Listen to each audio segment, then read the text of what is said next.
sí. ¿Vale? Bueno, buenos días, mis hermanos.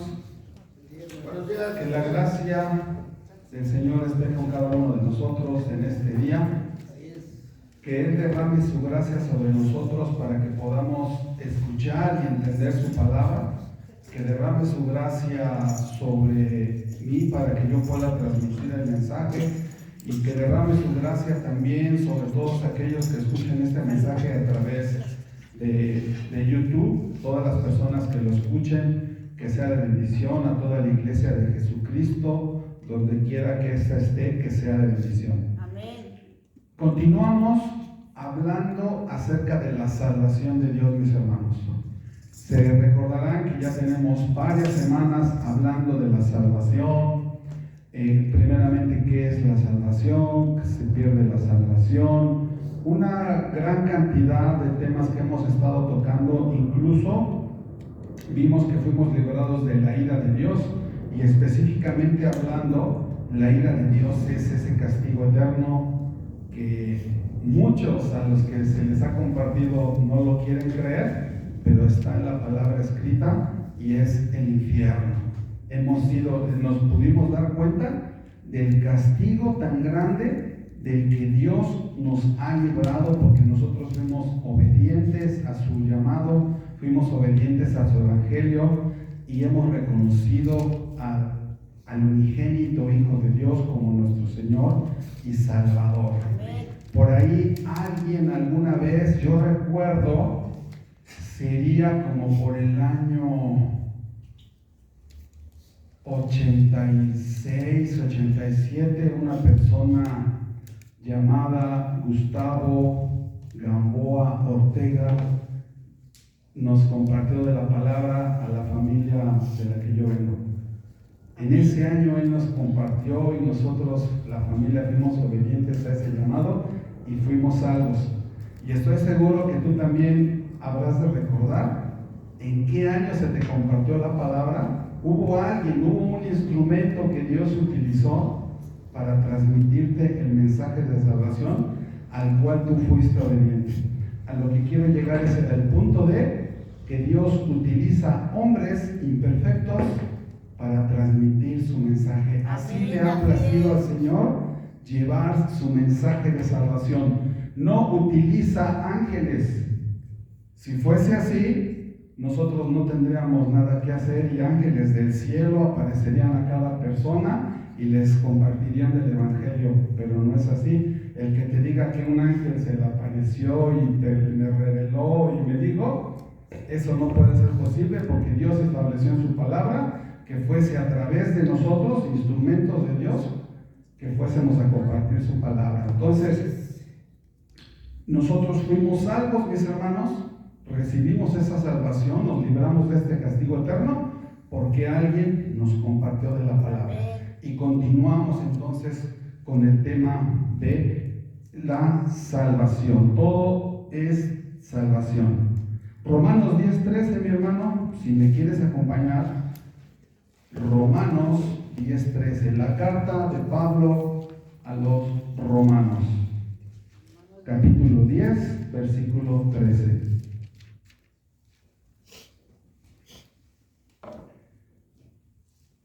Que Dios bendiga a este hombre que nos compartió, porque ahorita vamos a ver que hay bienaventuranza en el compartir, en el hablar su palabra, mi hermano. Es un llamado que todos tenemos. Nosotros fuimos alcanzados a través de esa predicación, pero hay bienaventuranza en el compartir, en el llevar su palabra. Romanos 10:13. Ya sabemos que todo aquel que invoque su nombre, todo aquel que invoque el nombre del Señor será salvo. Nosotros hemos sido salvos porque hemos buscado, porque hemos confiado en el nombre del Señor. Lo hemos invocado, hemos confiado en Él. Hemos sido salvos. Ahí entra el tema de la salvación. Pero continúa el texto diciendo, hablando de los incrédulos, de los gentiles, de los que no han oído del evangelio, a los que no se les ha compartido, dice, ¿cómo pues ellos van a invocar, cómo van a confiar, cómo van a buscar a aquel en el cual no han creído. Obviamente, si no hay quien les haya enseñado, no van a saber a quién buscar. ¿Y cómo van a creer en aquel de quien nadie les ha hablado?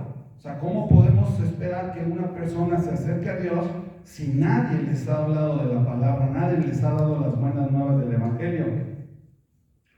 ¿Y cómo van a creer en aquel de quien nunca han oído? ¿Habrá gente que nunca haya oído del Evangelio? Puede ser que sí, puede ser que no. La palabra nos enseña, mis hermanos, en Romanos, que la misma conciencia, que la creación de Dios manifiesta la existencia de Dios, ¿no? Tú puedes ver los cielos, las montañas, el mar, y tu propia conciencia, la conciencia que Dios ha puesto en el hombre, te da testimonio de que Dios existe.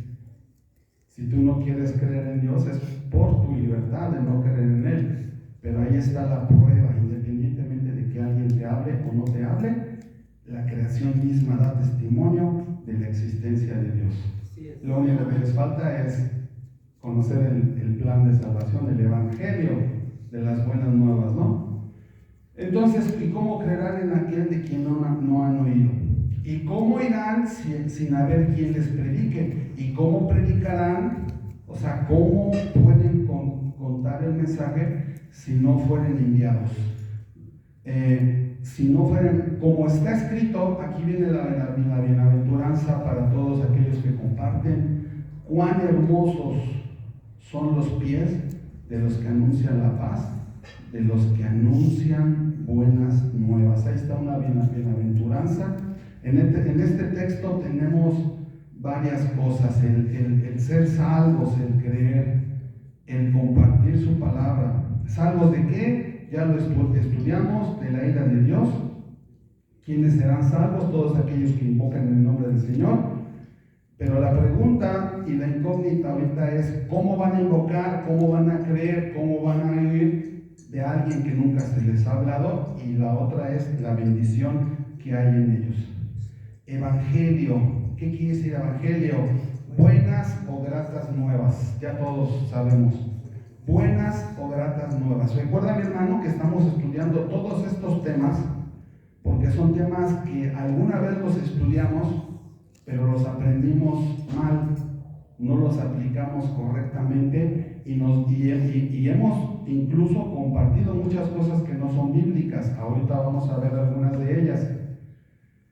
Y que necesitamos estar preparados para que cuando nosotros les compartamos, podamos dar respuestas correctas y no crear más confusiones en ellos. Por eso es la importancia de volver a estudiar estos temas con un entendimiento fresco de la palabra y entenderlos bien. Entonces, evangelio quiere decir buenas o gratas nuevas.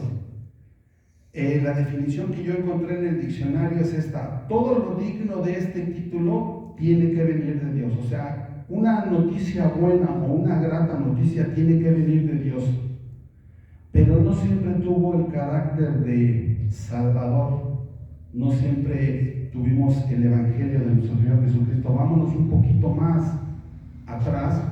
Por ejemplo, la grata nueva o la buena nueva para Adán y Eva fue que la simiente de la mujer heriría la cabeza de la serpiente. Para ellos esa fue una buena nueva, porque recuerden que estando en el jardín, ellos desobedecieron y vino la muerte a ellos.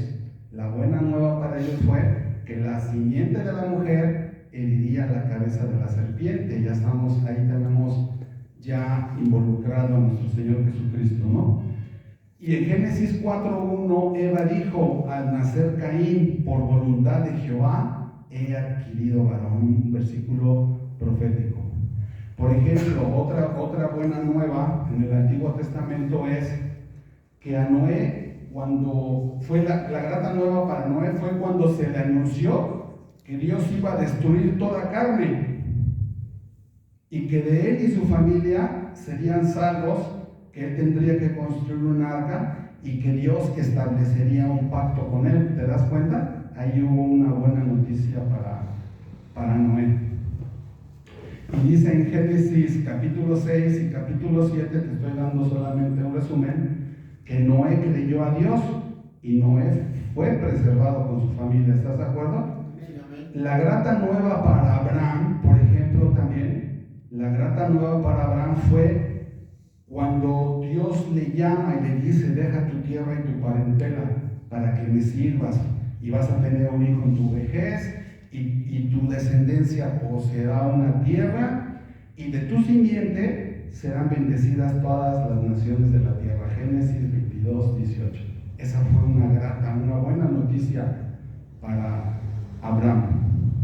También le dijo Abraham en Génesis 15:6, Abraham creyó a Dios y le fue contada por justicia. Es decir, Abraham tuvo fe en lo que Dios le estaba diciendo y le fue contada por justicia. Y algo bien curioso que yo me encuentro al estar estudiando Génesis 15:6 y Romanos 4:3, son versículos paralelos. Abraham creyó a Dios y le fue contada por justicia. Para los israelitas también hubo una grata nueva cuando ellos eran esclavos en la tierra de Egipto. La buena nueva para ellos era de que Dios había descendido para liberarles por medio de Moisés. Dice la palabra que ellos creyeron las buenas noticias, se inclinaron y adoraron. Esa fue una grata nueva. Llevaban 400 años de esclavitud. Éxodo 4:31, para que tú lo puedas checar después, mi hermano. Pero la buena nueva, la grata nueva para el pueblo de Israel no fue solamente esa, sino que Dios los iba a sacar de Egipto y que les iba a dar una tierra buena y ancha, una tierra donde fluye leche y miel. Pero aquí es donde hubo un pequeño problema, porque dice que muchos salieron de Egipto, a muchos les fue anunciado, pero no les aprovechó esta buena noticia porque no fue acompañada o mezclada con fe como Abraham le creyó a Dios. Dice que Abraham le creyó a Dios y le fue contada por justicia, y los israelitas no creyeron. Por eso todos perecieron en el desierto, excepto Josué y Caleb, ¿no? Solamente 2 de 1,000,000 que salieron, entraron. Y Hebreos 4:2 nos habla de esto cuando nos dice: porque también a nosotros se nos ha anunciado la buena nueva como a ellos, como se les anunció en su momento al pueblo de Israel que fue sacado de Egipto, pero no les aprovechó el oír la noticia por no ir acompañada de fe en los que oyeron. Nosotros hemos creído, pero Dios nos dio una porción de fe para poder creer. Nosotros no teníamos fe para poder creer en Dios. El Espíritu Santo nos convenció de pecado, nos dio fe para que esa promesa que Él nos estaba dando pudiéramos nosotros responder a ese llamamiento.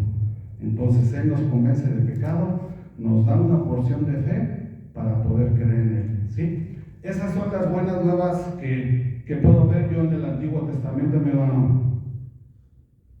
La buena nueva del reino fue preanunciada en el Antiguo Testamento. Todo el Antiguo Testamento está anunciada la venida de nuestro Señor Jesucristo. Herirá la cabeza de la serpiente. ¿Recuerdas el versículo que acabamos de leer? Ahí está. Desde ahí en adelante está la promesa, la buena nueva de salvación por parte de Dios. La buena nueva del reino fue pronunciada en el Antiguo Testamento y fue proclamada por el Señor Jesús en su venida a la tierra. El libro de Isaías se considera como el Evangelio del Antiguo Testamento. Si tú lo lees, ahí viene la mayor cantidad de profecías acerca del nacimiento de Jesús. Es el Evangelio del Antiguo Testamento. Muchas porciones bíblicas del Antiguo Testamento la toman los discípulos al escribir las 4 versiones del Evangelio, Pablo al escribir sus epístolas, Pedro al escribir sus epístolas. Antes de que nuestro Señor Jesucristo viniera, mi hermano, los ángeles del cielo lo proclamaron y anunciaron y bendecían a Dios por este acto de humildad y de gran amor hacia la humanidad. Acompáñame a Lucas 2:10. Vamos a ver, ahí sí, los ángeles en en una misión especial, enviados por Dios, vinieron a proclamar a los pastores. Lucas 2:10, ¿qué les dice? Lucas 2:10, están proclamando la buena nueva. Pero esta buena nueva ya no era para un hombre o para una nación. Esta buena nueva ya era para toda la humanidad. Ya no era una buena nueva dada a Abraham o una buena nueva dada a Moisés, a Noé. No era una buena nueva dada a un pueblo. Era una buena nueva, una grata nueva dada a toda la humanidad. Pero el ángel les dijo: no teman, porque he aquí les estoy dando una nueva de gran gozo, que será para todo el pueblo, que os ha nacido hoy en la ciudad de David un Salvador, que es el Cristo. Una buena nueva, tendrán un Salvador, les ha nacido hoy un Salvador, que es el Cristo. Si te vas a Mateo 3:1, Juan el Bautista, precursor de Cristo, él habló acerca del arrepentimiento, y ya estamos entrando en el tema, mi hermano. La palabra arrepentimiento es a donde yo te voy a llevar ahorita en este momento, porque el Evangelio, la buena nueva, la grata nueva, tiene que ir acompañada de arrepentimiento, si no, no funciona de nada. Mateo 3:1 dice: en aquellos días, antes de que Jesús iniciara su ministerio, vino Juan el Bautista predicando en el desierto de Judea y les decía, ¿cómo les decía? Arrepentíos, porque el reino de los cielos se ha acercado. Arrepiéntanse ya, porque el reino de los cielos ya está aquí, dice otra versión.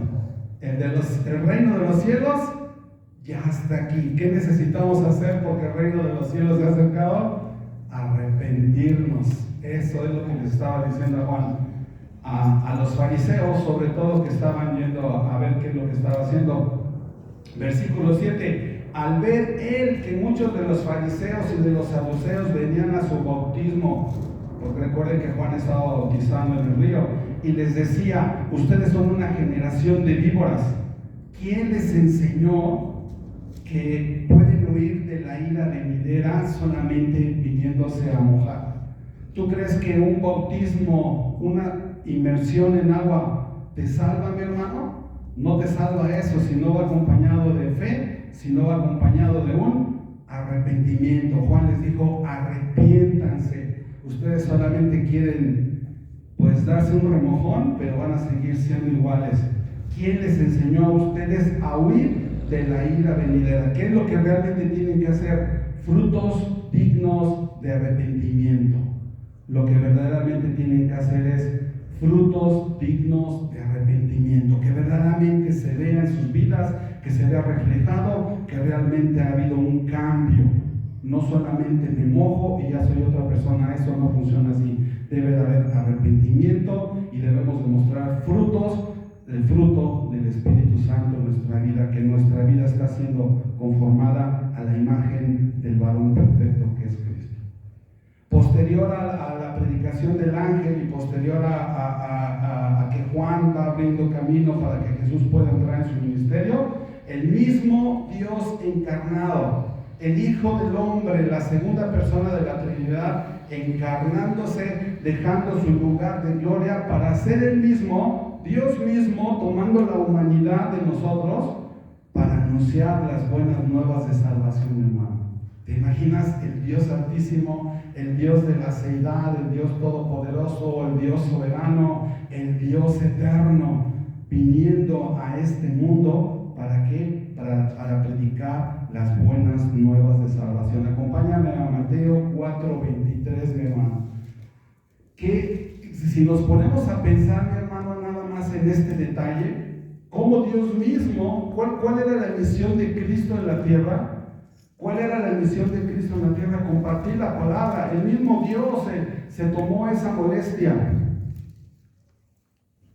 de tomar la naturaleza humana. ¿Para qué? Para manifestar su gloria al mundo y dar a conocer su palabra. Jesucristo lo que hizo fue predicar la palabra, predicar el arrepentimiento. Dice Mateo 4:23: Dice, y Jesús recorrió toda Galilea, toda la región del norte de Jerusalén, y enseñaba en las sinagogas de ellos y predicaba el evangelio del reino.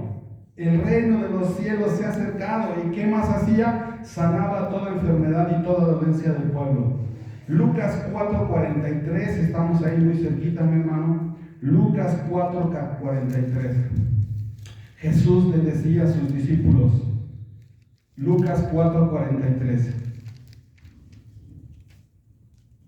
Él les decía, es necesario. Cuando Jesús dice es necesario, es porque era importantísimo. Es clave en mi ministerio. Lucas 4:43, Jesús les decía a sus discípulos, es necesario que también a otras ciudades anuncie el evangelio del reino de Dios. Porque para esto he sido enviado. ¿Para qué fue enviado Jesús? A proclamar el año agradable del Señor, para decir arrepiéntanse porque el reino de los cielos ya está aquí. Él recorría todas las regiones y es necesario, dice, que yo vaya a todo Jerusalén, todo el territorio de Jerusalén, Galilea, Jerusalén, al centro, iba y venía. Jesús iba y venía llevando el mensaje de salvación, llevando el mensaje de salvación, porque a esto he sido enviado. Y dice su misma palabra que este mismo evangelio sería proclamado en el futuro. Mateo 24:14 nos lo dice así: y será predicado este evangelio del reino en todo el mundo. ¿En dónde va a ser predicado este evangelio? Las buenas nuevas. ¿Dónde va a ser predicado que la gente se tiene que arrepentir porque el reino de los cielos se ha acercado? En todo el mundo. ¿Para qué? Para testimonio a todas las naciones, y entonces vendrá el fin. Aunque este evangelio que Jesús proclamó, mi hermano, fue rechazado por el pueblo de Jerusalén, por el pueblo judío, el Señor reunió alrededor de sí 12 discípulos, menos uno que murió. ¿Para qué? ¿Con qué propósito? De enseñarlos, de instruirlos, de que ellos fueran testigos de sus obras, de su palabra, y enviarlos a ellos a proclamar este evangelio. El pueblo judío lo rechazó, sí, pero él se hizo de un equipo para que fueran a compartirlo. ¿Qué es el evangelio, mi hermano? Vamos a ver qué es el evangelio. ¿Qué es el evangelio? El evangelio, mi hermano, es la mejor y más grande y la más extraordinaria noticia que un ser humano puede escuchar jamás en su vida. Te lo voy a volver a mencionar y a ver si lo podemos dimensionar. El evangelio es la mejor y la más extraordinaria noticia que un ser humano puede escuchar jamás en su vida. La mejor noticia que tú puedes escuchar, mi hermano, no es que te sacaste la lotería con 100,000 millones de dólares. La mejor noticia que tú puedas escuchar en tu vida no es que ya fuiste sanado del cáncer que tenías y que eres un sobreviviente. Esa no es la mejor noticia. La mejor noticia que puedes recibir es el evangelio de Jesucristo en tu vida. ¿Puedes dimensionar eso? Cuando tú puedas dimensionar eso en tu corazón, mi hermano, todo lo demás no sirve de nada. Dice Pablo, yo considero todo como basura por el conocimiento del evangelio. La mejor noticia que tú puedas recibir no es que tu abuelita se murió y que te dejó muchos terrenos y que ahora ya eres millonaria porque la abuelita tenía centenarios enterrados.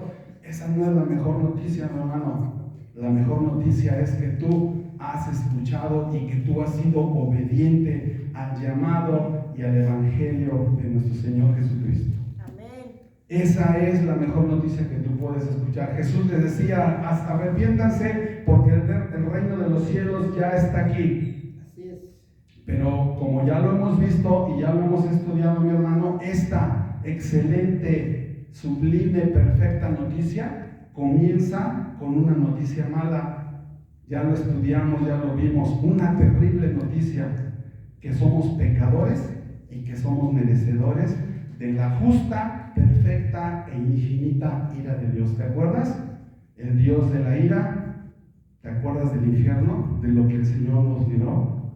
Tenemos una gran noticia. El Señor ha venido a dar las buenas nuevas de salvación.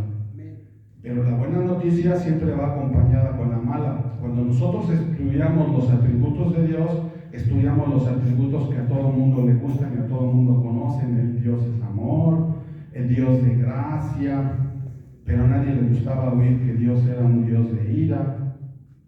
Entonces, cuando nosotros conocemos los atributos de Dios, de sus bondades, sus perfecciones, las tenemos que comprender todas, entender que Dios sí es un Dios de amor, pero que al mismo tiempo es un Dios de ira.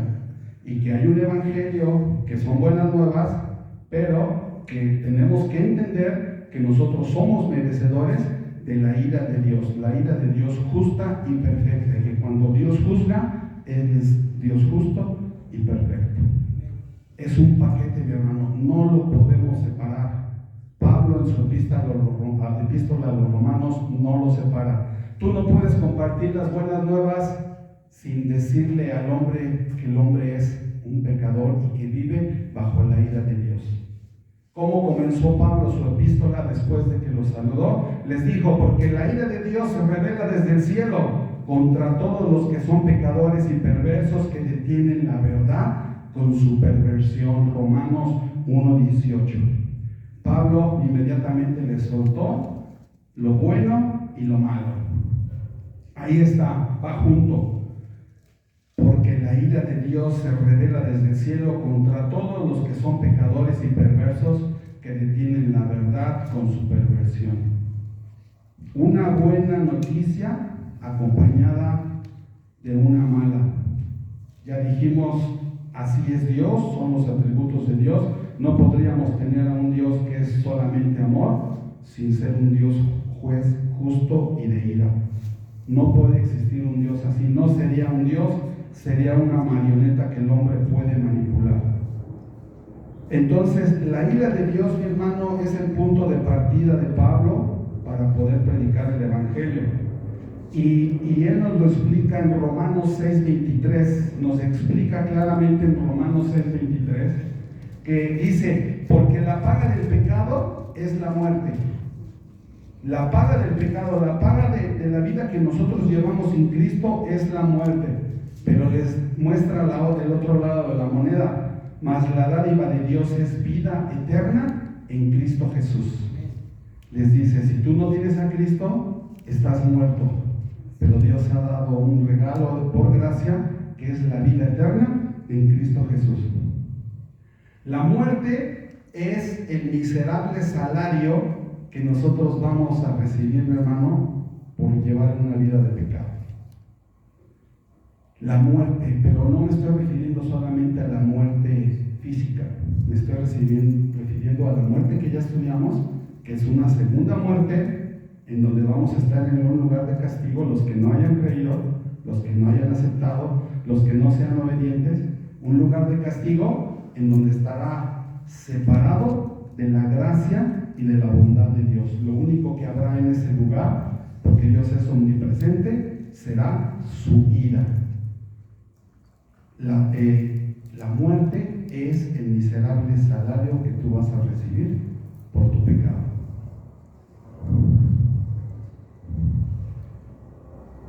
Ese Dios, estoy hablándote acerca de lo que es el Evangelio, mi hermano. Estoy hablando de qué es el Evangelio. Ese Dios que es perfecto, santo, perfectamente justo, no puede de ninguna manera pasar por alto el pecado. De nadie, absolutamente de nadie. Pero también ese Dios es eternamente bueno y compasivo. Y para resolver ese problema del pecado, el pecado del hombre, y sin pasar por alto su justicia, Él envió a alguien de un valor infinitamente superior a cualquier hombre, a toda la humanidad junta, incluso superior a los ángeles. ¿Quién podría tener ese valor infinito sino solamente Él? Tomar esa característica como hombre y descender al cielo para ofrecerse como un holocausto y un sacrificio perfecto para Él mismo. Dios mismo tomó la personalidad de hombre y Él mismo se ofreció. No fue un ángel, mi hermano. Recuerda que hay ángeles, pero ningún ángel reúne estas características porque la demanda de Dios no hubiese sido satisfecha. Un ángel no puede pagar nuestras deudas, no puede sufrir en nuestro lugar. El castigo que nosotros merecíamos por nuestro pecado, solamente Cristo, siendo Dios, lo pudo tomar. Por eso Él se hizo hombre. La segunda persona de la Trinidad tomó para sí una naturaleza humana. Dice la palabra que semejante a nosotros, pero sin pecado. Jesús era exactamente igual que tú, exactamente igual que yo, pero bonito, dirían por ahí, ¿no?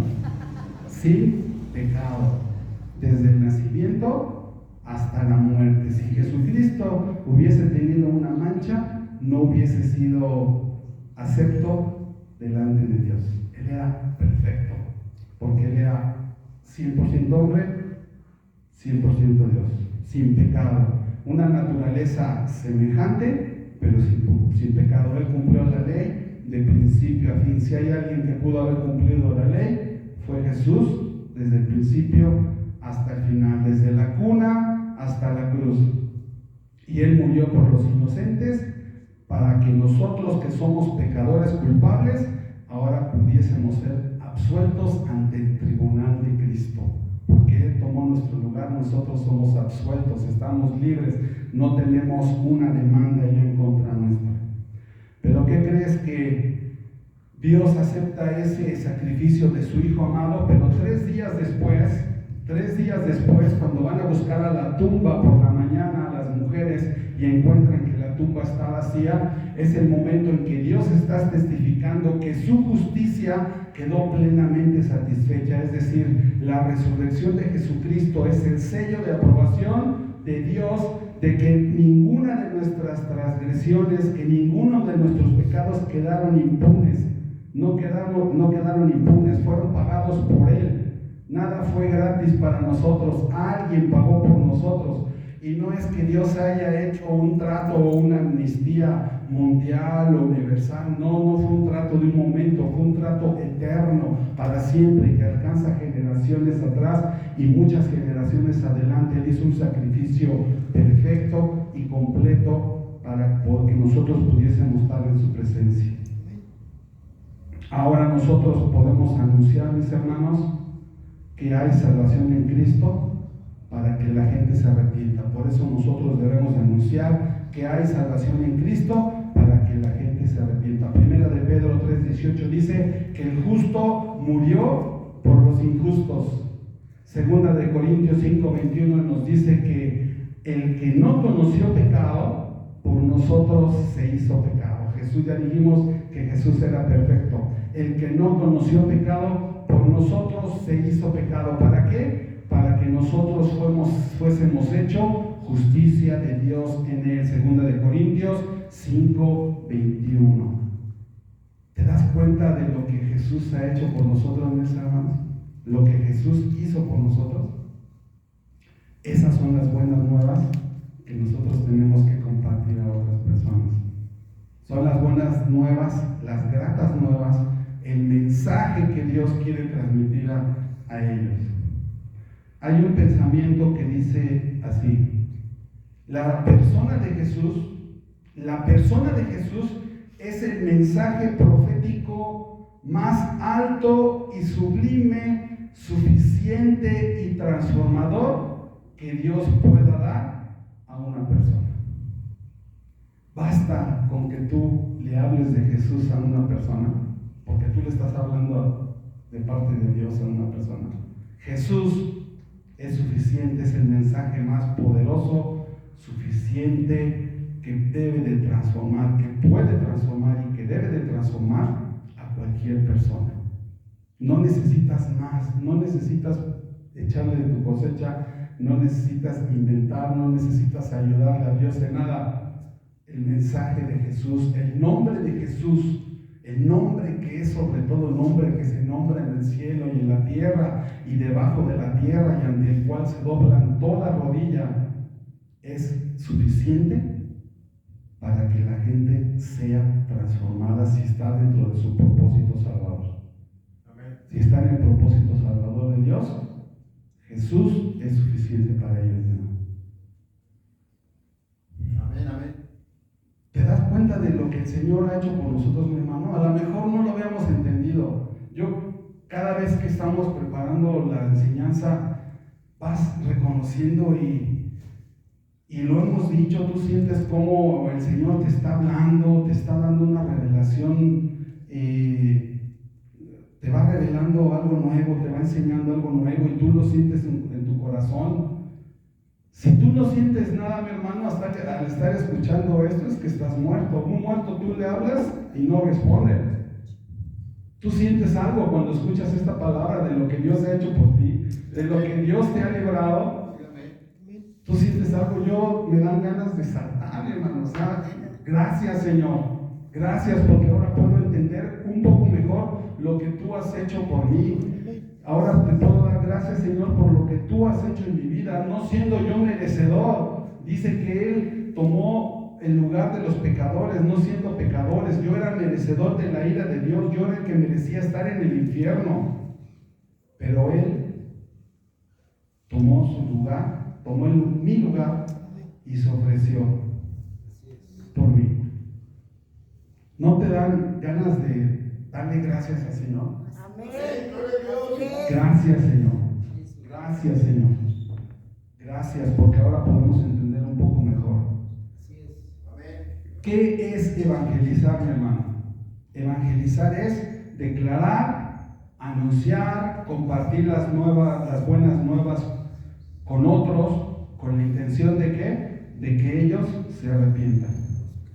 Pero cuando hablamos debemos de dar el paquete completo, ¿verdad?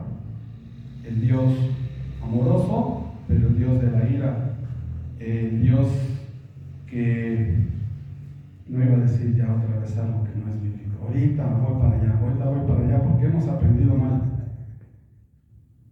No es acepta a Cristo en tu corazón.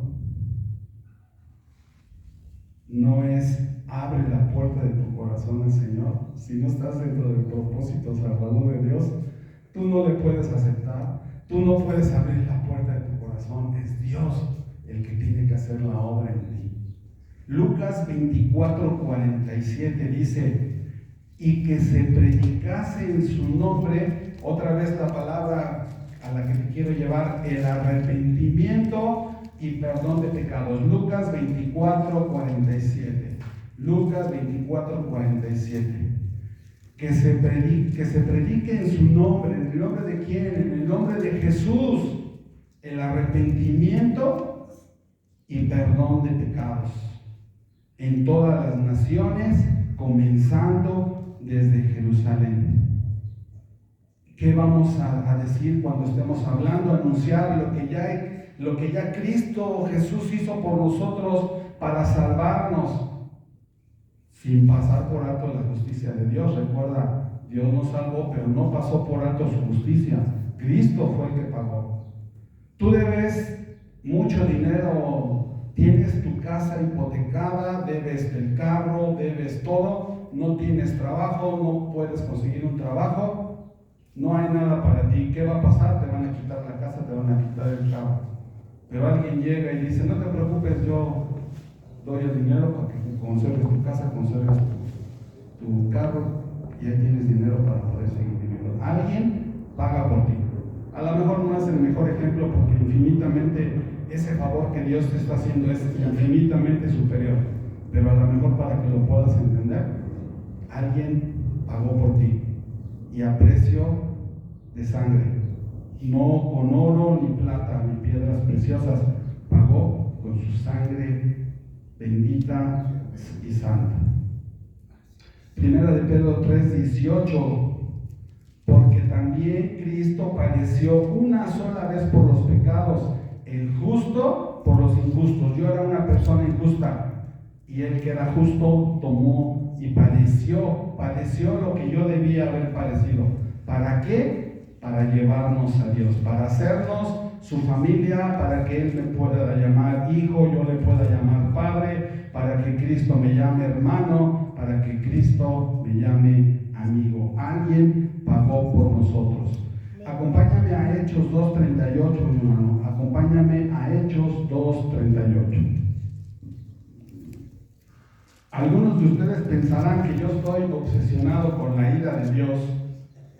Algunos de ustedes pensarán que me estoy volviendo un poco loco, pero vamos a ver ahorita la palabra, lo que dice la palabra.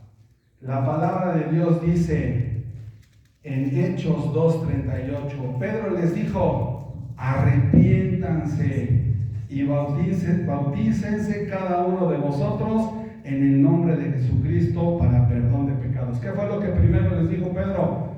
Arrepiéntanse. Esto sucedió después de que el Espíritu descendió en Pentecostés y les dijo, ustedes mataron a Jesús, ustedes lo entregaron a Pilato, quien lo iba a dejar libre, ustedes lo crucificaron. ¿Y qué les está diciendo? Arrepiéntanse. Y si yo le voy a compartir a alguien, le voy a decir, Cristo te ama, Cristo no te ama. La ira de Dios está sobre de ti. Arrepiéntete. Ese es el verdadero mensaje que yo debo de dar. Pablo nunca les dijo, en este caso es Pedro el que está hablando. Pedro nunca les dijo, ay, varones judíos, Cristo les ama, abran la puerta de su corazón. Él nunca les dijo eso. Él les dijo, arrepiéntanse. Ahí está. Y bautícense cada uno. Hechos 3:19, en el segundo mensaje de Pablo, en la segunda predicación de Pedro, Hechos 3:19. ¿Qué les dijo? ¿Qué les dijo a los judíos? Arrepiéntanse y conviértanse, hagan obras dignas de arrepentimiento, lo que acabamos de decir, para que sean borrados vuestros pecados. Entiendan que ustedes son pecadores, para que vengan de la presencia del Señor tiempos de refrigerio. Ya vimos que en los dos primeros discursos, guiados por el Espíritu Santo, en donde Pedro tiene una transformación después de haber negado al Señor Jesús, él se levanta y dice, arrepiéntanse, arrepiéntanse. No dice Cristo te ama. Jesús ama al pecador. ¿Les dijo así? La ira de Dios está sobre todos aquellos que hacen a un lado por su perversidad. Así dice la carta a los romanos, ¿no? Sí, amén. La ira de Dios está sobre vosotros. Arrepiéntanse y conviértanse para que sean borrados vuestros pecados, para que vengan de la presencia del Señor tiempos de refrigerio. Vean a Pedro cómo está predicando, Pedro el pescador se levantó y hubo en ese momento en el Pentecostés que fueron como 5,000 y después como 4,000.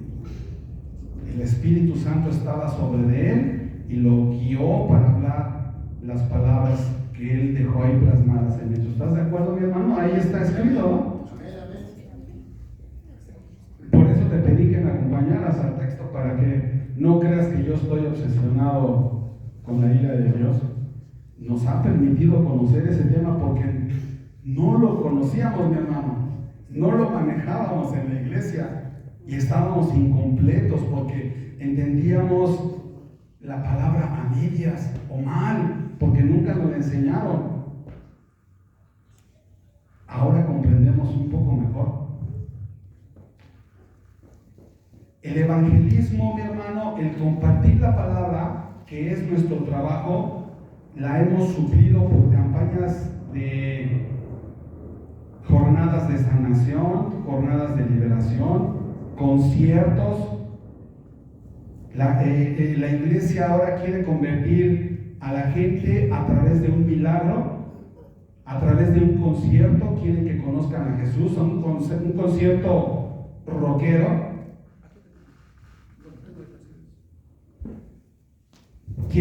Ahora hay que llegarle a los jóvenes a través del rap cristiano. Y los jóvenes siguen siendo igual que como son y nunca cambian. Eso no sirve. Jesús no anduvo organizando conciertos cristianos, ni anduvo Pablo organizando conciertos por toda Asia. Eso no sirve, eso no funciona. No son campañas evangelísticas, es compartir la palabra del Señor. Por cierto que muchas iglesias tocan cumbias y reggaetones. Dice el hermano Rafa, dicho sea de paso. Dicho sea de paso, para todos los que son cumbiamberos y reggaetoneros. Y salseros. Salseros, salsómanos. Vamos a ver en Hechos 3.1, mi hermano. Hechos 3.1, un ejemplo de algo, de cómo Dios en su soberanía, cómo Dios en su misericordia y amor no necesita que tú le organices un tiempo de evangelismo, de concierto, una campaña de sanación. Dios no necesita que tú lo organices. Dios es soberano y actúa en el momento que Él quiere, cuando Él quiere, con el que Él quiere. Seas creyente, no seas creyente, tú no le vas a indicar a Dios. Dice, Pedro y Juan subían juntos al templo. Estoy en Hechos capítulo 3. Pedro y Juan subían juntos al templo a la hora novena de la oración, y era traído un hombre cojo de nacimiento, a quien ponían cada día a la puerta del templo, que se llamaba La Hermosa, para que pidiese limosnas de los que entraban en el templo. Cuando vio a Pedro y a Juan que iban a entrar en el templo, les rogaba que le diesen limosnas. Pedro con Juan, fijando en él los ojos, le dijeron, míranos. Entonces él les estuvo atento, esperando recibir de ellos algo. ¿Qué es lo que quería esta persona? Él esperaba que le dieran una moneda. A él no le interesaba, ni conocía, ni sabía nada de Dios. Pero ve Dios como en su soberanía, en su misericordia, entonces Él les estuvo atento, esperando algo a recibir de ellos. Estoy en el versículo 6. Pero Pedro le dijo, mira, no tengo plata ni oro, pero lo que tengo te doy en el nombre de Jesucristo de Nazaret. Levántate y ándale. Y tomándole por la mano derecha, lo levantaron, y en el momento se le afirmaron los pies y tobillos. Yo te hago una pregunta. Este cojo estaba en una campaña de evangelismo, una campaña de salvación. Él esperaba algo del Señor. Él ni siquiera sabía nada. Pero ve cómo Dios en su soberanía, en su misericordia, lo sana. Y es muy probable que él ni siquiera nunca hubiese oído hablar de Jesús y de lo que hacían los apóstoles. Y ahí están todos los hermanos, vengan porque el viernes es viernes de sanación y aquí el Señor los va a sanar a todos, y ahí estamos. Y ahí están todos porque el Señor va a sanar el viernes. O sea, yo ya dije que el Señor va a sanar el viernes y ustedes vénganse. ¿Tú le ordenas a Dios que ese día va a sanar? No. ¿Tú le vas a ordenar a Dios quién va a hacer salvo y quién no? No. Dios es Dios soberano. Él actúa cuando quiere, como Él quiere, donde Él quiere, con Él quiere, cuando Él quiere, como Él quiere, y todos los que Él quiere. Entonces no necesitamos organizar campañas evangelísticas. Dice la palabra que el Señor añadía cada día a los que habían de ser salvos. No dice que en todo el libro de los Hechos no veo yo una sola campaña de evangelismo, ni las que hacía Pablo, ni los tumultos que se armaban cuando él andaba predicando. No eran campañas, eran consecuencia de que el pueblo se alborotaba y demás. Pero él nunca, él a veces andaba predicándole a 2 o a 3, a 2 a 3 personas, con eso, ¿sí? ¿Sí, mi hermano? Sí, amén. Entonces Dios puede actuar de la manera que tú quieras. ¿Por qué Dios no sana a un hermano que ya tiene 20 años en la iglesia y tiene mucha fe y conoce la palabra? Es la soberanía de Dios, mi hermano. ¿Por qué Dios a mí me sanó cuando yo tenía 2 o 3 meses en la iglesia? Dios me sana de una enfermedad y yo ni conocía la palabra. Solamente leí el salmo que dice: en paz me acostaré y así mismo dormiré, porque solo tú, Jehová, me haces vivir confiado. Y fui sanado. ¿Por qué me sanó? Por su gracia y por su misericordia. Por su gracia y por su misericordia. Amén. Continuamos con la ira de Dios. Pero no es la ira de Dios. Todo va junto, mi hermano.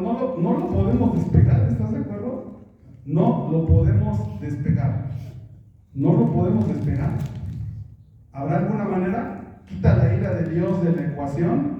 Ya no te queda nada más que un títere, un Dios al que tú puedas manipular, que tú le puedas ordenar, que puedas hacer lo que Él quiera y Él de todas maneras te perdona, no es el Dios que nosotros adoramos, Señor. Amén. No es el Dios que nosotros adoramos. El énfasis de lo que Jesús hacía era la palabra como consecuencia y como testimonio de Dios, para que eran las credenciales que por parte de Dios que le daba con el poder de sanar, de liberar, de echar fuera demonios, es que lo hacía. Pero Él, ¿a qué dice que Él vino? A compartir el Evangelio, a anunciar las buenas nuevas de salvación. Eso es a lo que Jesús vino. Muchos fueron sanados durante el ministerio de Jesús, pero no se convirtieron. Dice en su palabra que le seguían por el pan, y muchos de ellos seguramente estuvieron presentes cuando lo crucificaron. ¿Estás de acuerdo? Los mismos que dijeron: Hosana al que viene, bendito el que viene en el nombre de Jesús, a los 3 días estaban gritando ante Pilato: crucifícalo, crucifícalo, crucifícalo. Así estaban gritando: bendito el que viene en el nombre de Jesús, y a los 3 días pedían crucificarlo. El primer sermón de Pedro dice: arrepiéntanse y ser bautizados. El segundo sermón de Pedro que ya leímos dice: arrepiéntanse y conviértanse. Juan el Bautista, ya lo leímos, dice: arrepiéntanse y den frutos de arrepentimiento. Jesús, cuando estaba hablando, decía: arrepiéntanse y crean en el Evangelio. ¿Cuál es la palabra clave al evangelizar, al dar las buenas nuevas? Arrepiéntanse. Si no hay arrepentimiento, no hay conversión. Sí, amén. Pablo le explica al rey Agripa que todos los gentiles tienen que venir al arrepentimiento. ¿Qué es arrepentirse? El arrepentimiento, la palabra arrepentimiento viene de una palabra griega que quiere decir: cambia tu mente, cambia radicalmente, ya no pienses como antes, ya no tengo los mismos pensamientos, por tanto no tengo los frutos de los que hablaba Juan el Bautista, que decía: arrepiéntanse y hagan frutos de arrepentimiento. Es cambiar de dirección. Si yo iba hacia una dirección, hacia camino de muerte, yo tengo que cambiar ahora mi dirección e ir hacia camino de vida. Un cambio de 180 grados. 180 grados tengo que mirar para ir en otro camino, no solamente venir a las aguas. Lucas 24, 45, lo voy a leer, mi hermano. Entonces el Señor les abrió el entendimiento a sus discípulos. ¿Para qué? Para que comprendiesen las Escrituras, y les dijo: así está escrito. Este es un resumen del Evangelio, de lo que te acabo de decir.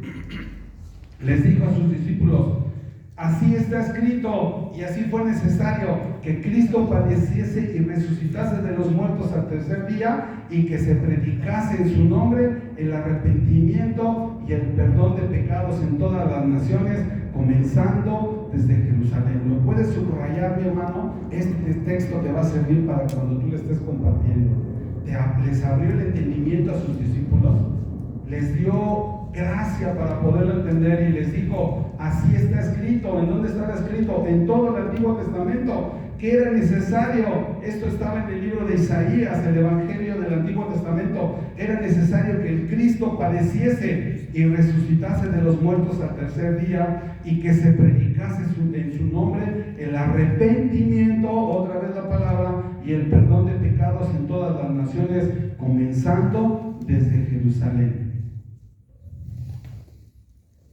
A Pablo se le encargó anunciar el Evangelio entre los gentiles.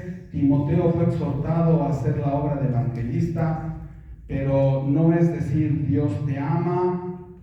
El amor de Dios va de la mano de su mensaje, pero no es decir Dios te ama. Recuerda lo que dice Pablo, que la ira de Dios está sobre ti. Jesús quiere ser tu amigo.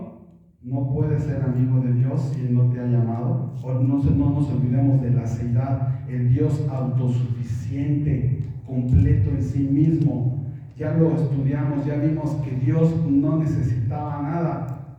Dios era completo y autosuficiente en sí mismo. El hecho de que haya hecho una creación es un acto de misericordia. Dios no necesitaba nada para estar completo.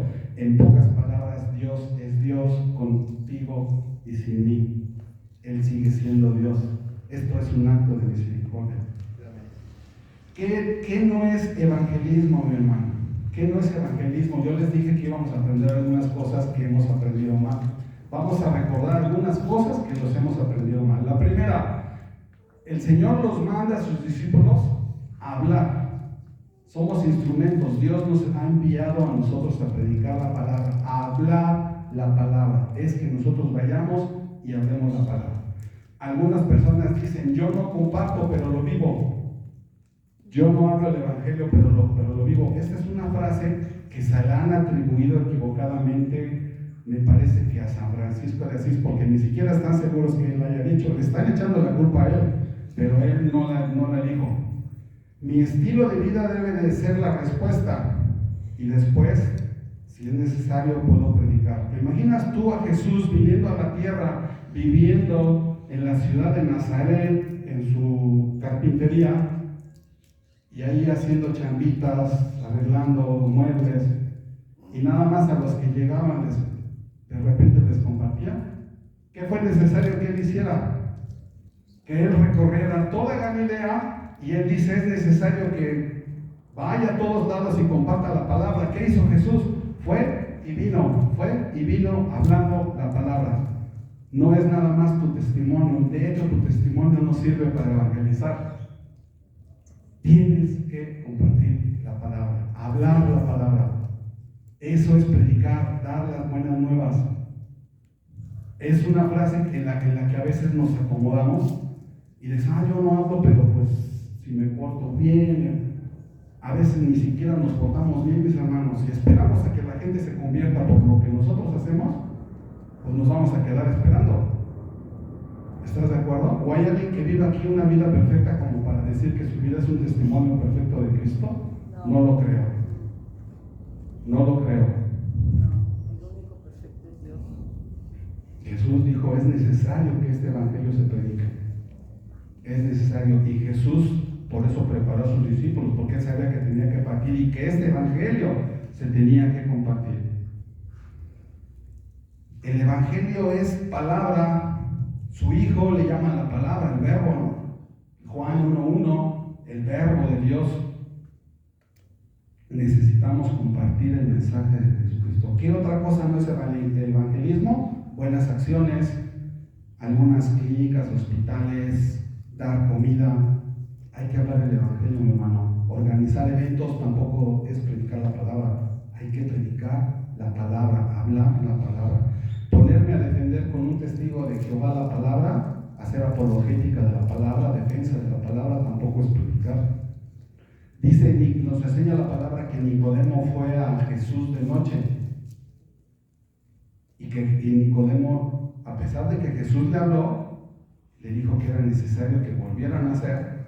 Y cuando él le dice eso, entonces Jesús le presenta la serpiente en el asta, ¿no? Le habla de una serpiente en el asta, o sea, le está presentando a Cristo crucificado. Es como Jesús le abre o trata de abrir el entendimiento a Nicodemo. Debe de haber de nosotros, mi hermano, debe de haber en nosotros ya una cultura de evangelismo, estar hablando la palabra a todos los que puedas, al que va al lado del camión. ¿Sabes qué pasa ahora, mi hermano? Que vas en el transporte y todo el mundo ya, para olvidarse de todo, ya nada más me pongo mis audífonos y yo no sé nada. Pero ¿sabes qué debes de hacer? Quitarte tus audífonos y si está de al lado, pues compartirle algo. Sí, porque nos encerramos en nuestro mundo. Ay, es que vengo oyendo una prédica, es que vengo oyendo unas alabanzas, pero sí, nada más para ti, pero todos los demás. Da de gracia lo que tú has recibido de gracia, ¿no? Sí, amén. Tenemos que dar lo que... Entonces, ¿quién le va a hablar al de al lado? ¿Quién le va a hablar al de al lado? Nos encerramos en nuestro mundo, ¿no?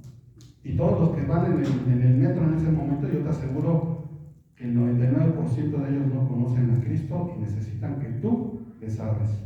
Necesitas escuchar este mensaje, necesitas prepararte y necesitas que Dios te utilice para compartir este mensaje. ¿Qué es evangelizar? entonces es de que nosotros declaremos en base a la autoridad que Dios nos ha dado y lo que Dios nos ha enseñado, que Cristo ha venido a morir por nosotros pecadores y decirles, arrepiéntete. Declararles, hablarles de la vida de Cristo, de sus bondades, guiarlos al arrepentimiento. Dice en 2 Corintios 5:20 que nosotros somos embajadores como si Dios rogase a través de nosotros, dice su palabra, como si Dios estuviera rogando a través de nosotros, arrepiéntete, reconcíliate con Dios, dice el texto, reconcíliate con Dios. ¿Quiénes tienen esta tarea de predicar, mi hermano? Estoy hablando en general y probablemente ya entendiste que cada uno tenemos el mensaje. Dice Lucas 24:46, les dice, así está escrito y fue necesario que el Cristo padeciese y resucitase de los muertos al tercer día y que se predicase en su nombre el arrepentimiento y el perdón de pecados a todas las naciones. ¿A quién le está diciendo esto Jesús? A sus discípulos. ¿Quiénes son los encargados de llevar este mensaje? Los pastores, el que tiene el ministerio de evangelismo, nosotros nos recargamos en eso. Ay, es que ese no es mi ministerio. Yo no soy evangelista. Tú dices, ay, pues hay que lo haga el pastor, que lo hagan los hermanos, al fin ellos saben. Te voy a poner un ejemplo y tú lo conoces, no te voy a pedir que lo sigas en la Biblia. En el Pentecostés, cuando desciende el Espíritu Santo, el día del Pentecostés, ¿cuántas personas estaban en el aposento alto? 120 personas estaban en el aposento alto y descendió el Espíritu Santo sobre ellos. ¿Y qué fue lo primero que hicieron cuando se descendió el Espíritu Santo? Hablar en lenguas. ¿Pero qué estaban hablando en lenguas? Las maravillas de Dios. Estaban evangelizando, estaban gentes de todas las nacionalidades escuchando el Evangelio a través de ellos. Entonces tú te puedes dar cuenta que el derramamiento del Espíritu Santo está directamente ligado con compartir el mensaje. Y descendió, dice su palabra, sobre los 12, ya eran 12 otra vez en ese momento, porque ya estaba Matías, ¿no? Ya eran 12. Descendió sobre los 12 apóstoles y ellos comenzaron a hablar en lenguas. ¿Así dice la palabra? Sí, amén. No dice así, dice que descendió sobre 120, ¿no? A ver otra vez.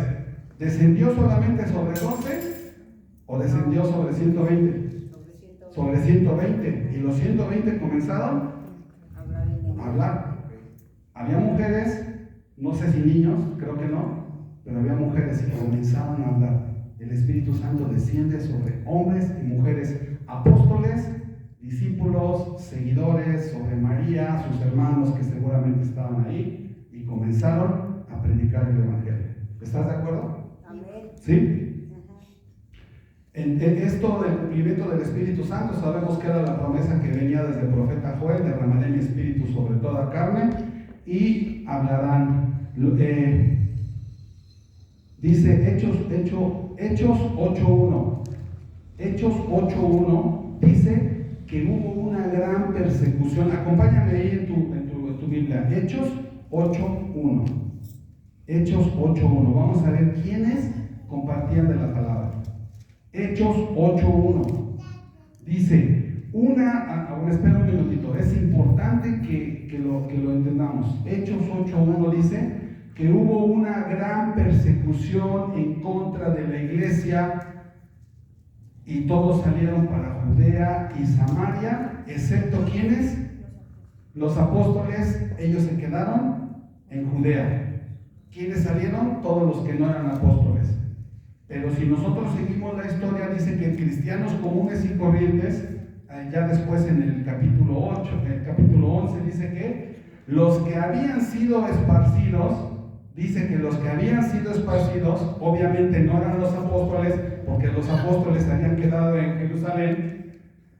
Ellos llegaron a Fenicia, a Chipre, a Antioquía, y le hablaron a judíos y a griegos, y un gran número de ellos llegaron hasta Antioquía, al norte de Jerusalén, e instituyeron una iglesia evangelística en donde después oran por Pablo y por Bernabé para enviarlos a predicar a Asia.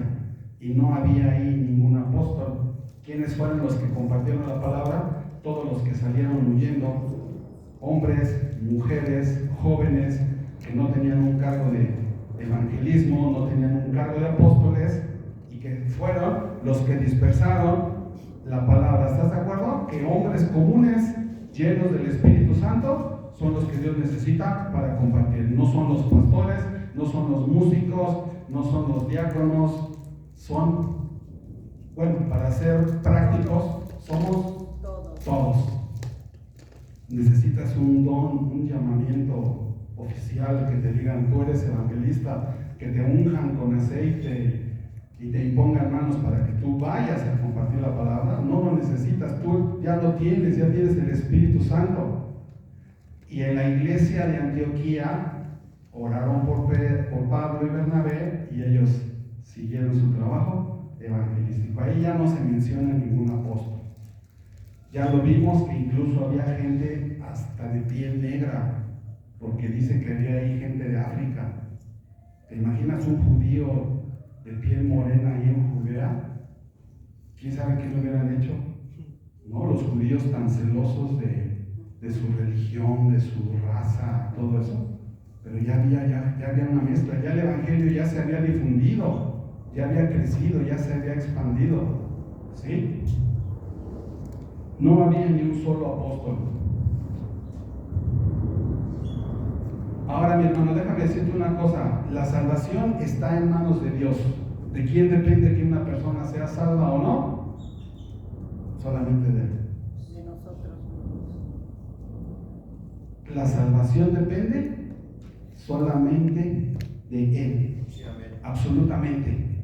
Tú te puedes cansar de predicarle a una persona, pero si no está dentro del propósito salvador de Dios, esa persona nunca va a ser salva. Así sea tu hijo, así sea tu hermana, tu hermano, tu padre, tu madre. Si Dios no la tiene en su propósito salvador, ella no va a ser salva. Pero Jesús nos dio una fórmula que ahora que estuve yo leyendo un poco la palabra, me cayó el 20. No me había caído el 20. A lo mejor tú al escucharla vas a decir, pues es que es muy obvio, pero yo no lo había entendido así. Lucas 18:1, no lo busques. Lucas 18:1 habla de una parábola de la viuda y el juez injusto. La viuda iba constantemente a ese juez y le pedía que le hiciera justicia. Y eso se llama oración. Dice que la persona iba diario a Dios y le rogaba y le pedía y le suplicaba. Si a lo mejor esa persona a la que tú le has compartido no está dentro del propósito salvador de Dios, pero si tú eres como esa viuda que estás constante orando por esa persona, pidiéndole, Dios, alcánzala, Dios, sálvala. Yo no sé si está dentro de tu propósito, Señor, salvarla, pero yo te pido, Jesús, ten misericordia, Jesús, alcánzala. Tú que eres el Padre de misericordia, tú que eres rico en misericordias, que tus bondades son nuevas cada mañana. Si tú estás constante delante del Señor, Dios puede hacer justicia. Sí, amén. Dios puede hacer justicia. Esta parábola nos enseña acerca de la perseverancia en la oración. Y sabes que a lo mejor esa persona no estaba dentro del plan salvador de Dios, pero por tu persistencia, Dios la puede salvar. Amén. ¿Sí? Por eso la importancia de la oración. La importancia de la oración. Señor, yo ya le hablé y está peor, ya no quiere saber nada del Evangelio. Tu obligación es estar constante, pidiéndole, Señor, sálvalo, Señor, de misericordia, Padre de misericordia, ten misericordia de este hombre, ten misericordia de él, y Dios puede obrar en su vida. Amén. ¿Sí? Yo no lo había entendido así, a lo mejor ustedes y yo no, pero Dios me está enseñando cosas. Dios está hablando cosas, ¿no? ¿Para qué nos sirve el libre albedrío, mis hermanos, que Dios nos ha dado? Pues solamente para irnos al infierno. Porque ni siquiera siquiera tu libre albedrío te sirve para acercarte a Dios. Tú no te puedes acercar a Dios si Dios no te ha escogido, no te ha elegido. Para tu libre albedrío no te sirve más que para echar a perder tu vida. Ese es para el único que sirve el libre albedrío.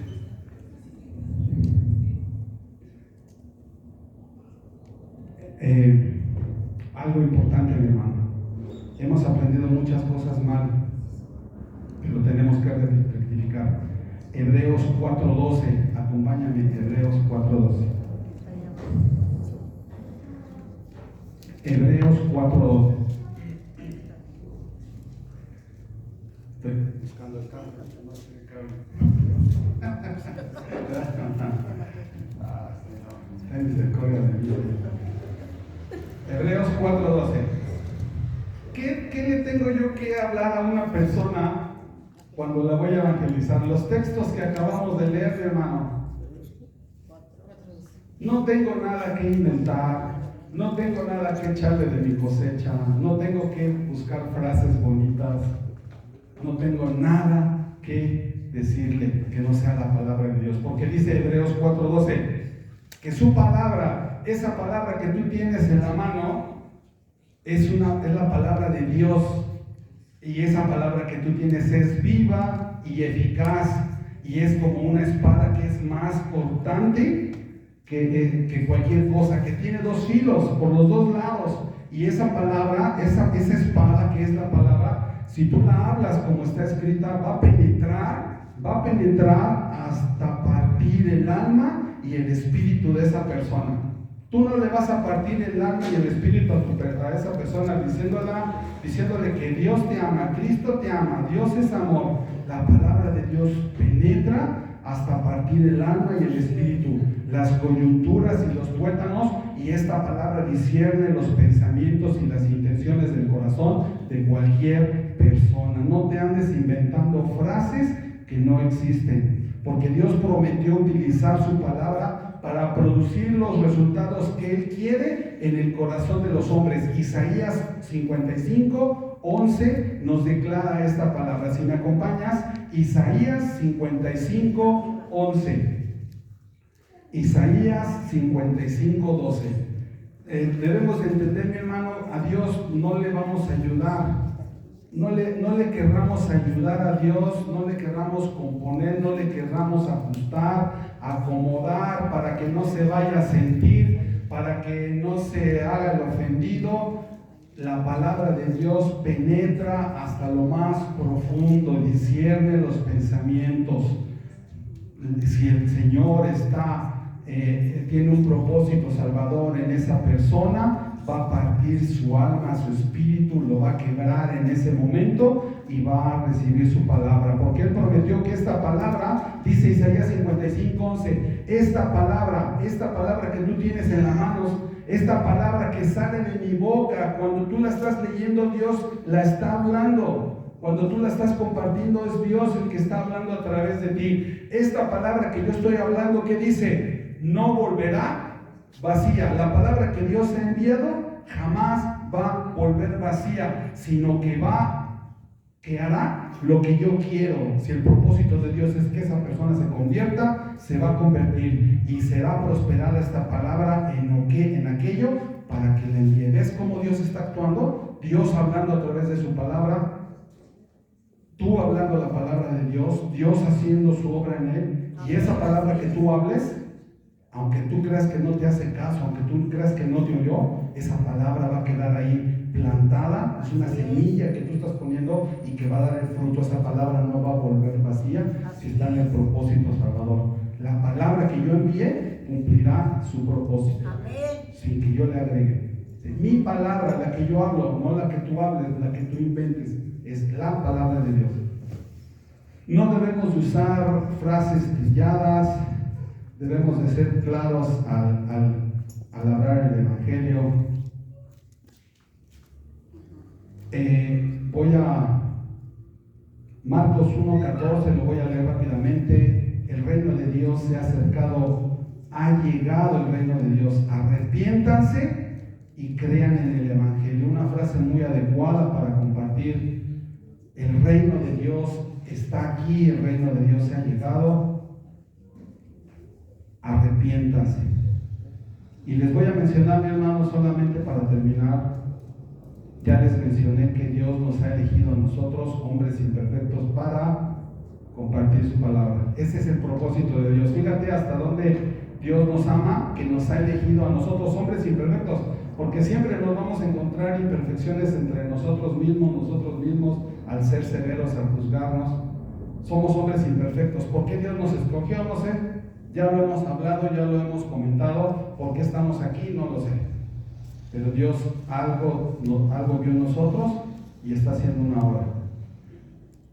Y esto lo quiero comentar, mi hermano, tanto para la gente a la que tú le puedas compartir, y ahora voy a hablar a la iglesia. Voy a hablar a la iglesia de Jesucristo. ¿Qué no es el arrepentimiento?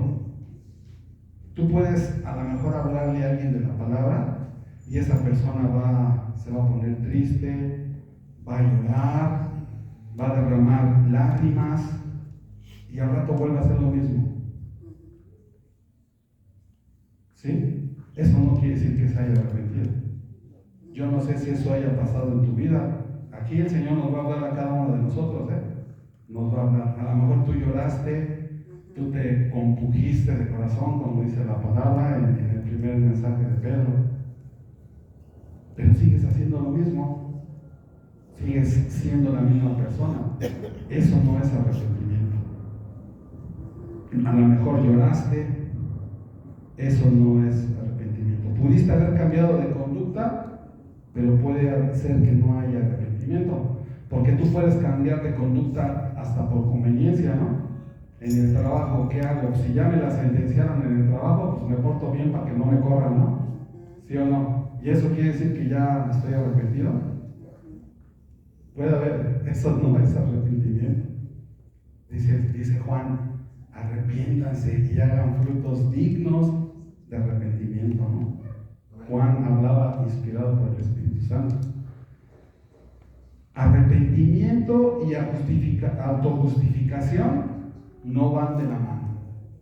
Arrepentimiento y autojustificación no van de la mano. Resulta que Moisés sube al monte Sinaí por la ley, se tarda muchos días en bajar, y Aarón les hace un becerro de oro a su pueblo. Y cuando Moisés viene y le reclama a Aarón y le dice, ¿por qué hicieron esto? Dice, pues es que tú te tardaste mucho.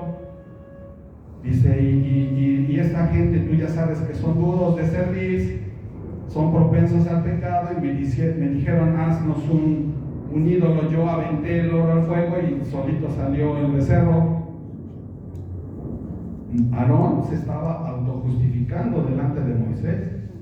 Él era el primero que vivía en la idolatría, ¿estás de acuerdo? Sí, así es. Él debió haber tenido un arrepentimiento. Y cuando yo estudié este pasaje de Éxodo con mis hijas, yo le dije, Dios se la perdonó a Aarón, porque por menos de eso, de haber construido un becerro, Dios le hubiera descendido fuego sobre él. Pero ¿cuáles fueron las consecuencias posteriores? Sus hijos, ¿se acuerdan? Ellos mismos ofrecieron un fuego extraño y murieron. Él se estaba autojustificando, entonces no había arrepentimiento de parte de él. El rey Saúl, cuando fue amonestado por Samuel porque él ofreció un sacrificio que no le correspondía, él dijo, pues es que tú te tardaste mucho, y ya la gente ya estaba, pues ya se iban a empezar a ir, y por eso yo hice el sacrificio, y Dios le había dado la orden de que matara al rey, a todas las hombres, mujeres, niños y a todos los animales, pero se guardaron a los animales. ¿Y qué dijo Saúl? Es que guardamos los animales para que te los podamos ofrecer después en sacrificio a Jehová. Si Dios te dijo que los mataras, tú los debiste haber matado. Desobedeció, se autojustificó. Eso no es arrepentimiento. Dios quitó su reino. Y ya casi para terminar, mi hermano, acompáñame al libro de los Salmos, al Salmo 51. Un buen ejemplo de arrepentimiento. Un buen ejemplo de arrepentimiento lo vamos a poder ver en el rey David. Un buen ejemplo lo vamos a poder ver en el rey David. Salmo 51. Cuando nosotros nos intentamos autojustificar, mis hermanos, estamos tratando de justificar solamente nuestro pecado. Y eso delante de Dios no funciona. Les repito, esto puede suceder con una persona a la que le estemos compartiendo, o esto puede estar sucediendo en nuestras vidas, Esto es un escudriñarse a sí mismo. Esto es un escudriñarse a sí mismo y ver en dónde estamos, porque pudiera ser que igual y jamás hemos estado arrepentidos de lo que habíamos hecho o estamos haciendo, o nos estamos justificando, nos estamos autoengañando. David toma la mujer de su prójimo.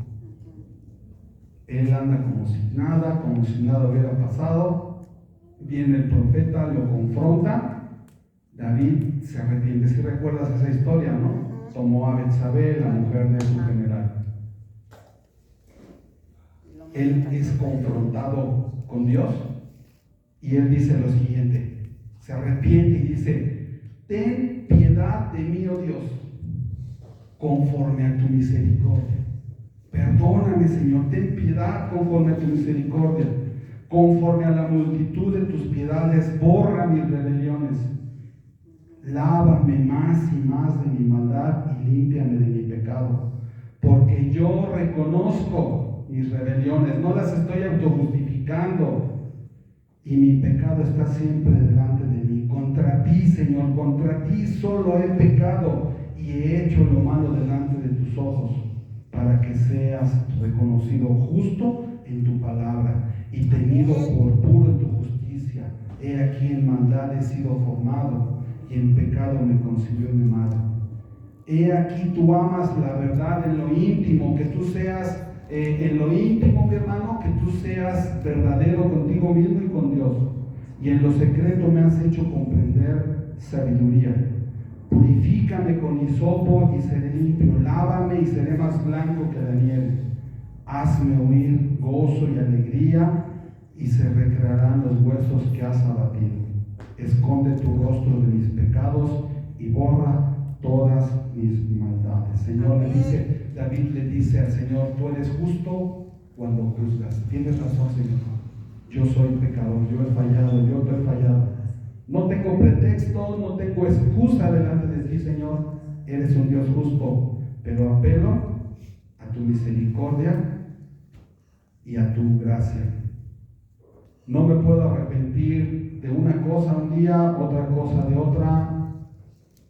A uno sí lo perdono, a otro no lo perdono. El arrepentimiento no es selectivo, no es para que tú perdones lo que tú quieres y lo demás lo sigas guardando. O te arrepientes o no te arrepientes. Y sabemos que el arrepentimiento no elimina las consecuencias de nuestras acciones, pero sí evita que haya más consecuencias.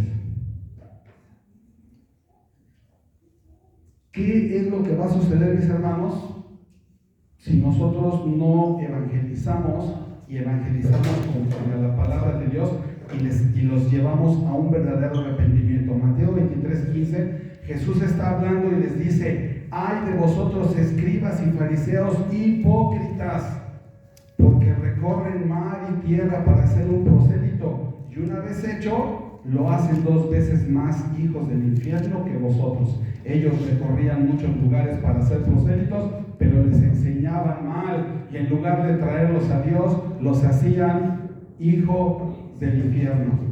Y nosotros puede suceder lo mismo, mis hermanos. Podemos trabajar mucho con una persona, pero si no les enseñamos bien el Evangelio, de lo que trata el Evangelio, y verdaderamente los llevamos a un arrepentimiento, ¿qué es lo único que va a pasar?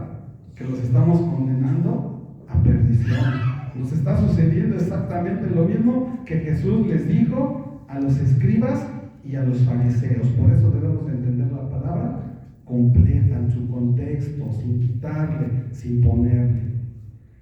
Hay que llevar el mensaje de arrepentimiento. Todos somos responsables de esto. Arrepiéntanse porque el reino de los cielos se ha acercado. La ira de Dios está sobre ustedes.